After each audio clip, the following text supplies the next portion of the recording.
여러분은 회사 다니면서 재테크해야 한다는 생각 해보신 적 있으세요? 다들 한다니까 관심은 가지만 또 막상 하려니 뭐가 뭔지도 모르겠고 한편으론 귀찮고 그러지 않으신가요? 저도 그랬어요. 사실 회사 다니면서 남이 시킨 일 하다가 녹초가 돼서 집에 돌아오는데 재테크까지 숙제로 느껴지면 정말 하기 싫어지지요. 하지만 회사를 다니며 더더욱 크게 느끼게 된 건 바로 재테크의 중요성이었어요.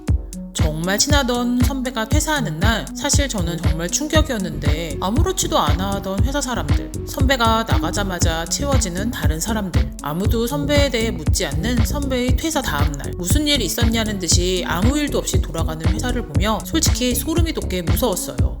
여기가 진짜 회사구나. 회사는 사람이 아니구나. 사람들이 모여서 결국 감정도 없는 시스템이 돼서 움직이고 있구나. 나 정말 이 회사의 부품이구나. 내가 나가도 그 누구 하나 불편함을 느끼지 않고 바로 다른 부품으로 채워지겠구나. 게다가 나라는 부품은 유통기한까지 있는 부품이구나.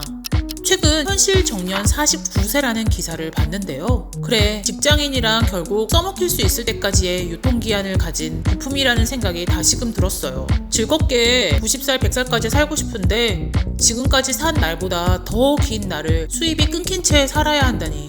언제 잘릴지도 모른다는 불안감은 있지만 또 한편으로는 잘린다는 것이 막연하기도 하고 나는 그냥 왠지 안 잘릴 것 같기도 하고 그냥 피하고 싶었어요. 막연하게 느껴지니 뭘 어떻게 해야 할지도 모르겠더라고요. 회사 다닐 때 정신 차려서 재테크 해야 한다는 건 알겠지만 솔직히 회사 다니면서 재테크 하는 거 정말 어렵잖아요. 하루 종일 지인 빼고 와서 저녁에 다시 무언가 하는 건 정말 독한 사람만 할 수 있는 것 같았어요. 너무나 눕고 싶고 쉬고 싶고 아무런 생각도 하지 않고 멍 때리고 싶거든요. 그래도 내가 한 살이라도 젊을 때 넘어져도 실패해도 실수해도 다시 일어설 수 있는 체력과 능력이 있을 때 최대한 자산을 불리기 위해 발버둥 치자고 마음을 고쳐먹었어요. 어떻게 해요? 바로 이게 재밌는 자산 불리기 게임이라고 생각해보자 라고요. 제가 투자 종목 중 부동산을 선택한 이유는요.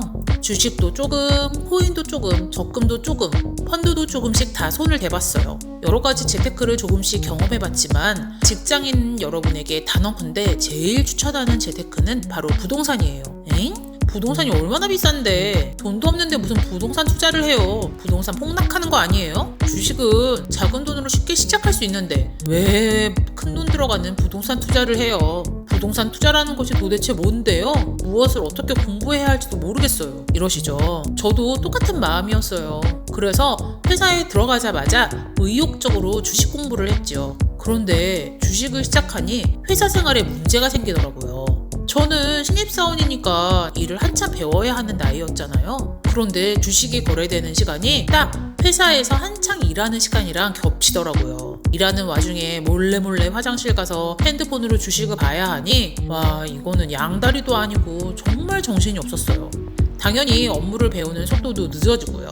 우리 회사의 업무도 배우기 바쁜데 남의 회사 투자하느라고 시간을 들여 공부를 해야 한다니 솔직히 제 학습 능력으로는 너무나 무리였어요. 그에 비해 부동산은 한번 사두면 다음 전세 재계약 시점까지 내가 투자해 놓은 것에 대해서 계속 공부를 할 필요는 없어요. 회사처럼 오늘 내일 시시각각 상황이 바뀌는 게 아니니까요. 그래서 저는 부동산에 투자를 해두고 그냥 잊어버리고 편안하게 회사 일에 집중할 수 있었어요. 그리고 투자라는 것은 부동산 투자에 비해 좀 기울어진 운동장 같다는 생각이 들더라고요.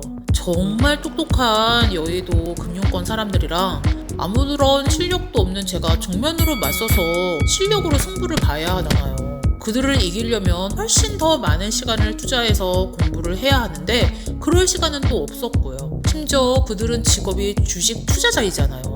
그리고 또 정말 뛰어난 전업 투자자들도 많았고요. 그 똑똑한 사람들이 하루 종일 주식만 생각하는데 하루의 대부분을 주식 공부나 분석이 아닌 내 회사 일하는 직장인인 제가 어떻게 이겨요? 주식은 클릭 한 번으로 대한민국, 아니 전 세계 브레인들과 경쟁하는 종목이잖아요. 심지어 워렌 버핏 같은 똑똑한 노인들까지도 다 경쟁자예요. 요즘은 게다가 어린 초등학생들까지 주식을 산다는데 말 그대로 전 세계인이 경쟁자더라고요. 아니, 한 반에서 1등도 못 해본 제가 전 세계를 대상으로 이겨야 한다니 너무 어렵겠다는 생각이 들었어요. 그래서 차선책을 찾았어요. 가장 큰 원칙은 나보다 똑똑한 사람들이 적은 것을 고르자. 즉, 핸드폰으로 거래할 수 없는 것을 고르자. 재테크 성공 확률을 높이기 위해 진입 장벽이 있는 분야를 선택하는 것이 낫겠다라는 판단을 했어요. 이 불편함만으로도 많은 경쟁자의 수가 제거된다.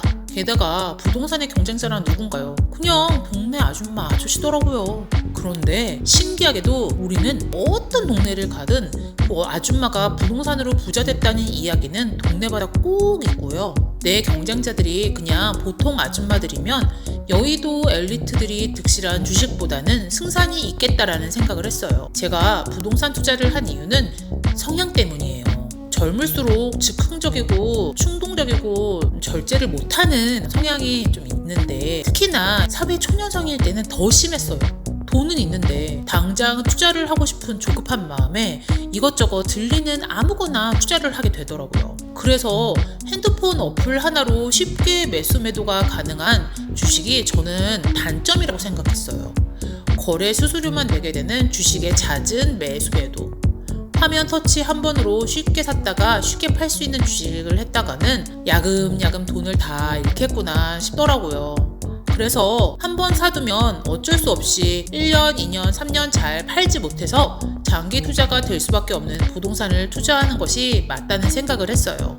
마지막으로 부동산은 실물이라는 점이 마음에 들었어요. 내가 직접 보고 만질 수 있다는 것. 화면에서 숫자로만 오고 가는 주식 투자보다 직접 내가 눈으로 볼 수 있는 부동산이 심리적으로 큰 안정감을 줬어요. 주식 같은 상장 폐지란 없잖아요. 하다못해 땅 위에 건물이 부서지더라도 땅은 남아요. 아무리 시장 환경이 어떻게 변하고 우리나라 정세가 어떻게 되든지 부동산은 실물로 남아있는구나 생각하니 망해도 땅은 남는 거잖아요. 그렇게 직장인인 저는 직장인인 한계라는 이유로 더더욱 적합한 재테크 종목으로 부동산을 투자하게 되었어요. 하지만 제 재테크 종목을 부동산으로 정하고는 싶었는데 고민이 있었어요. 그 큰 돈을 어떻게 모아? 폭락하면 어떻게 해? 우선 저는 매달 받는 월급을 아껴서 1년 반 동안 종잣돈을 모았어요. 사실 이 돈을 주식에 넣을까 굉장히 많이 고민했었고 유혹도 있었어요. 하지만 꾹 참았어요. 몇 번 할 때마다 성과가 사실 좋지 않았거든요. 수익이 나기도 전에 자꾸 팔아버려서요. 그러니 실력도 안 되는 제가 이 종잣돈을 가지고 주식에 들어갔다는 하이에나들에게 다 뺏길 것 같았어요. 종잣돈을 모으는 동시에 부동산 강의들을 열심히 들었어요. 종잣돈은 정말 열심히 악착같이 모았고요. 친구들도 아예 안 만나고 집, 회사만 반복했거든요. 일부러 안 만난 건 아닌데 친구들이 서로 신입사원으로 각자 회사 적응하기도 바쁠 시기였어서 자연스럽게 만남의 횟수가 줄었어요. 친구를 안 만나는 대신 주말에 재테크 강의를 들으며 다른 곳에 돈 쓸 시간 자체를 만들지도 않았고요. 무슨 강의가 사실 필요한지도 몰라서 그냥 무료 세미나가 있다고 하면 가보고 인터넷에 검색해서 나오는 강의들은 시간만 맞으면 다 들어봤어요. 마치 영어 듣는 것처럼 처음에는 하나도 모르겠는 말들 천지였지만 그래도 꾸준히 듣다 보니 알아듣는 말들이 생기더라고요. 그렇게 부동산 강의를 들으며 부동산 가격에도 사이클이 있다는 것을 알게 되었고 심지어 지역마다 그 사이클이 다르다는 것을 알게 되었어요. 즉 지금 당장이라도 투자할 지역은 있다라는 것을 알고 나니까 하루빨리 아파트 투자를 하고 싶어지더라고요.